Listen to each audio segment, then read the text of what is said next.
여러분 안녕하십니까? 뉴스 더 개벽입니다. 세계 곳곳에서 발생한 개벽 뉴스를 알려드립니다. 중국이 초고속 자기부상 기술에서 또 하나의 기록을 세웠습니다. 중국 국방과학기술대학 연구팀은 길이 400m 시험 선로에서 1톤급 차량을 단 2초 만에 시속 700km까지 가속하는 데 성공했다고 밝혔습니다. 차량 한 대가 눈 깜짝할 새 선로를 통과하는 장면은 중국이 추구하는 차세대 철도 기술의 상징처럼 비춰집니다. 연구진은 이번 실험이 동일 유형 플랫폼 기준 세계 최고 수준의 초전도 자기부상 시험 기록이라고 설명했습니다. 중국 관영 CCTV도 세계에서 가장 빠른 자기부상 시험 속도라며 의미를 부여했습니다. 중국은 2016년 이후 국가 전략 차원에서 고속철과 자기부상 열차 개발에 집중해왔습니다. 올 여름에는 최고 시속 600km 주행을 목표로 한 자기부상 열차를 공개하며 기술 경쟁을 한층 끌어올렸습니다. 상용화가 현실이 될 경우 베이징과 상하이를 2시간 30분 만에 잇는 초고속 이동이 가능해집니다. 기술력만 놓고 보면 세계 최고 수준이라는 평가가 나옵니다. 그러나 이 같은 성과의 이면에는 심각한 재정 문제가 누적되고 있습니다. 중국은 고속철 강국을 목표로 인구가 적은 지역까지 노선을 확장했고 그 결과 수익성은 급격히 악화됐습니다. 하루 이용객이 100명도 되지 않는 지하철역이 속출하고 있습니다. 고속철과 지하철을 합친 부채는 약 1조 4,600억 달러, 한화 2,000조 원이 넘으며 연간 이자 부담만 300억 달러를 넘을 것이란 관측도 나옵니다. 이 모델은 동남아시아로 그대로 확산되고 있습니다. 인도네시아의 고속철 후시는 개통 당시 대중교통 현대화의 상징으로 주목받았지만 실제 이용객은 예상의 절반에도 미치지 못하고 있습니다. 사업비 대부분을 중국 차관에 의존한 구조 탓에 운영 수익으로는 이자조차 감당하기 어려운 상황입니다. 결국 인도네시아 정부는 중국과 채무 구조조정 협상에 나섰습니다. 라오스의 상황은 더욱 취약합니다. 비엔티안과 중국 쿤밍을 잇는 철도는 물류와 관광 개선 효과에도 불구하고 사업비가 국내 총생산의 3분의 1에 달합니다. 국제통화기금은 라오스의 총부채 비율이 GDP의 120%를 넘길 수 있다고 경고하고 있습니다. 공공부채의 절반 이상이 중국에 집중돼 있다는 점도 부담입니다. 베트남과 태국, 말레이시아 등도 중국 자본이 참여한 철도 사업을 추진 중입니다. 하지만 일부 싱크탱크는 중국이 약속한 해외 대출과 원조의 상당 부분이 실제 집행되지 않았다고 지적합니다. 기술과 선로는 이전되지만 부채는 고스란히 해당 국가의 재정 부담으로 남는 구조입니다. 초고속으로 질주하는 열차와 달리 부채는 서서히 그러나 확실하게 국가 경제를 압박하고 있습니다. 중국의 철도 굴기가 기술 혁신의 상징으로 남을지 아니면 주변국까지 흔드는 재정 리스크의 출발점이 될지는 이제 시험대에 올랐습니다.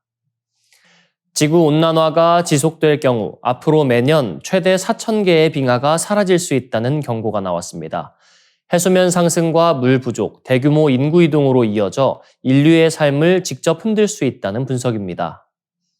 국제학술지 네이처 클라이밋 체인지에 실린 최신 연구에 따르면 2050년 전후를 기점으로 연간 빙하 소멸 규모가 급증할 가능성이 큽니다. 연구를 이끈 ETH 취리 연구팀은 지구 평균 기온 상승폭에 따라 빙하의 운명이 극명하게 갈린다고 밝혔습니다. 온난화를 1.5도 이내로 억제할 경우 세기 말까지 약 10만 개, 현재 빙하의 절반가량이 유지될 수 있지만 4도까지 상승하면 전 세계에 남는 빙하는 1만 8천 개에 불과할 것이라는 설명입니다. 특히 해발 고도가 낮거나 적도 인근의 소형 빙하는 향후 10에서 20년 안에 절반 이상이 사라질 수 있다고 경고했습니다. 이 빙하 소멸의 파장은 즉각적입니다. 빙하와 빙상이 녹으며 해수면이 상승해 저지대 해안과 섬 지역의 침수 위험이 커집니다. 현재 대형 빙상은 매년 4천억 톤의 얼음을 잃고 있는 것으로 분석됩니다. 동시에 빙하는 수억 명이 의존해온 천연 물 저장고이기도 합니다. 여름철 강과 호수의 유량이 줄어들면 농업과 식수 공급에 타격이 불가피해지고 이는 지역사회의 붕괴와 대규모 이주로 이어질 수 있습니다. 또 하나의 손실은 기후의 자연 기록장입니다. 빙하는 과거 기후 신호를 층층이 보존해왔지만 온난화가 심화되면 녹은 물이 눈과 얼음층을 오염시켜 기후 기록의 정확성 자체가 훼손됩니다. 연구팀은 기존의 질량, 면적 중심 전망을 넘어 개별 빙하가 언제 완전히 사라지는지를 연도 단위로 제시했다는 점에서 이번 결과의 의미가 크다고 강조했습니다. 시뮬레이션 결과 연간 소멸 빙하 수가 최대에 이르는 빙하 소멸 정점은 1.5도 시나리오에서 2041년 연 2,000개, 4도 시나리오에서는 2055년 연 4,000개로 나타났습니다. 유럽 알프스와 아열대 안데스처럼 소형 빙하가 많은 지역은 20년 안에 최대 절반이 사라질 수 있으며 중앙아시아 카라코람 지역 역시 장기적으로 감소세를 피하기 어렵다는 전망입니다. 알프스의 경우 2.7도 상승 시 2100년에는 현재의 3% 수준만 남고 4도 상승 시에는 손에 꼽을 정도로 줄어들 것으로 분석됩니다. 빙하는 더 이상 먼 미래의 문제가 아닙니다. 지금의 선택과 노력의 강도가 앞으로 수십 년 뒤 인류의 삶의 조건을 결정한다는 점을 이번 연구가 분명히 보여주고 있습니다. 대만 북동부 이란현 해역에서 규모 7.0의 강진이 발생하며 대만 전역이 크게 흔들렸습니다. 대만 교통부 중앙기상서와 기상청에 따르면 이번 지진은 28일 0시 5분 55초, 이란현 동쪽 약 34km 해역에서 발생했으며 진원 깊이는 약 73km로 분석됐습니다. 현지 언론은 수도 타이베이를 포함해 대만 전 지역에서 뚜렷한 진동이 감지됐다고 전했습니다. 이번 지진으로 인명피해나 대규모 붕괴는 확인되지 않았지만 곳곳에서 생활기반 시설 피해가 보고됐습니다. 진원지 인근 이란현 둥아오 변전소가 영향을 받아 약 3,400가구가 10분가량 정전을 겪었고 일부 고속철도 열차가 안전점검을 위해 일시 정차했습니다. 타오위안 국제공항 제2터미널에서는 천장 구조물이 파손돼 낙하했고 신베이 지역에서는 도로 균열이 관측됐습니다. 타이베이에서는 가스관과 신호등 파손, 단수, 엘리베이터 갇힘 등 경미한 피해 신고 30여 건이 접수됐습니다. 세계 최대 반도체 파운드리 업체인 TSMC도 즉각 대응에 나섰습니다. 신주 과학단지 공장을 포함한 일부 사업장에서 대피 기준에 따라 인력을 일시적으로 실외로 이동시켰으며 회사 측은 모든 공장의 안전 시스템이 정상 작동 중이라고 밝혔습니다. 다만 생산 차질 여부에 대해서는 구체적인 언급을 내놓지 않았습니다. 지진 규모를 두고는 기관별로 차이가 있었습니다. 대만 중앙기상서는 규모 7.0으로 발표했지만 미국 지질조사국과 중국 지진국은 6.6으로 산정했습니다.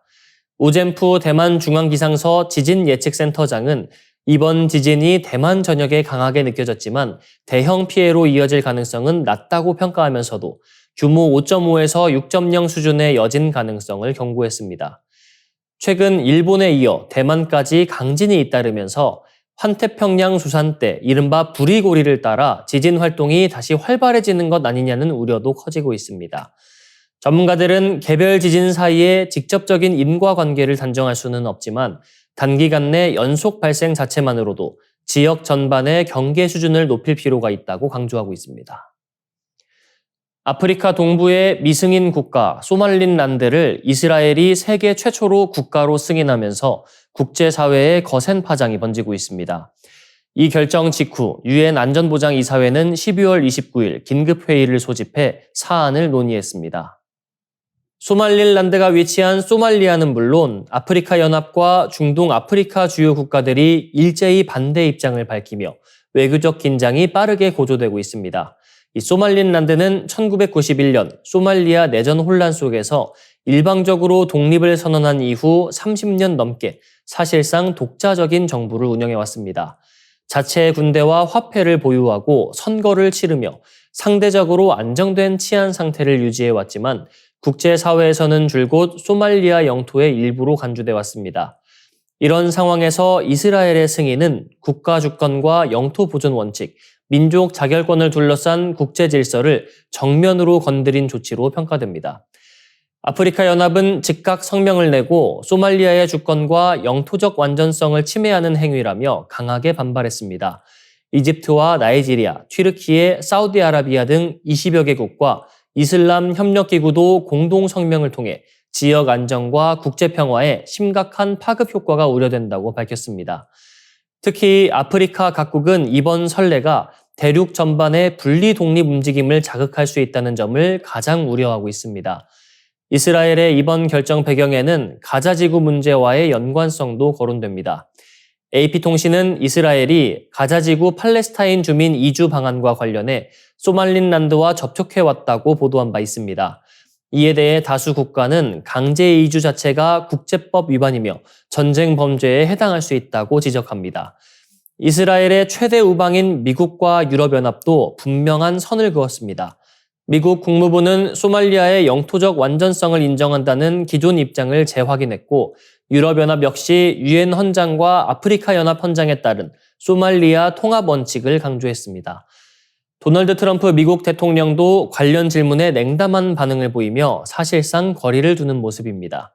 이번 사안은 소말릴랜드의 오랜 국가 승인 노력, 중동 정세, 아프리카 지역 안정이 복합적으로 얽힌 문제로 유엔 안보리 논의 결과에 따라 외교 지형이 크게 요동칠 가능성이 커지고 있습니다.